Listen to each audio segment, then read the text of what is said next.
Sir ಏನಿದು ಪ್ರಕರಣ ಏನು ಸರ್ ನಿಮ್ಗೆ? ಇದು ಅಂದರೆ ನಮ್ಮಣ್ಣ ತೀರ್ಕೊಂಡ ಟೈಮ್ನಲ್ಲಿ ನಾವು ಆಕ್ಸಿಡೆಂಟ್ ಅಂತ ಭಾವಿಸಿದ್ವಿ.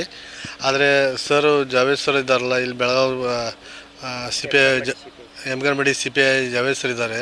ಅವರು ಆವಾಗ ನಮಗೆ ನಾವು ಹೇಳಿದಾಗೆ ಹೋಗಿದ್ರು. ನಂತರ ಅವರು ಯಾರಿಗೂ ಗೊತ್ತಾಗದಾಗೆ ಗುಪ್ತವಾಗಿ ತನಿಖೆಯನ್ನು ಮಾಡಿ ಈ ಪ್ರಕರಣವನ್ನು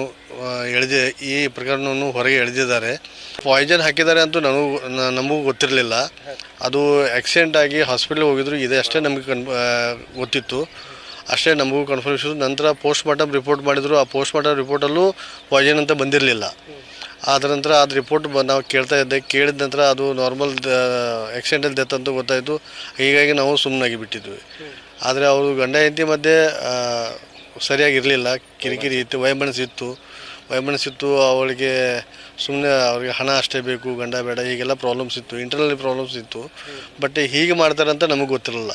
ಅದೇ CPI ಜಾವೇದ್ ಸರು ಅವರು ನಮಗೂ ಗೊತ್ತಿರಲಿಲ್ಲ, ಯಾರಿಗೂ ಗೊತ್ತಾಗಿಲ್ಲ. ಆ್ಯಕ್ಚುಲಿ ನಮಗೂ ಗೊತ್ತಿರಲಿಲ್ಲ. 3 months ಆಗಿ ನಾನು last one month before post mortem report ಏನಿದೆ ಅಂತ ಕೇಳಿದ್ದೆ ಅಷ್ಟೇ. ಆದರೆ ಆಕ್ಸಿಡೆಂಟಲ್ ಡೆತ್ ಅಂತ ಗೊತ್ತಾಗಿತ್ತು. ಆದರೆ ಅದು ಹೀಗೆಲ್ಲ ಇದೆ ಅಂತ ನಮಗೆ ಗೊತ್ತಿರಲಿಲ್ಲ.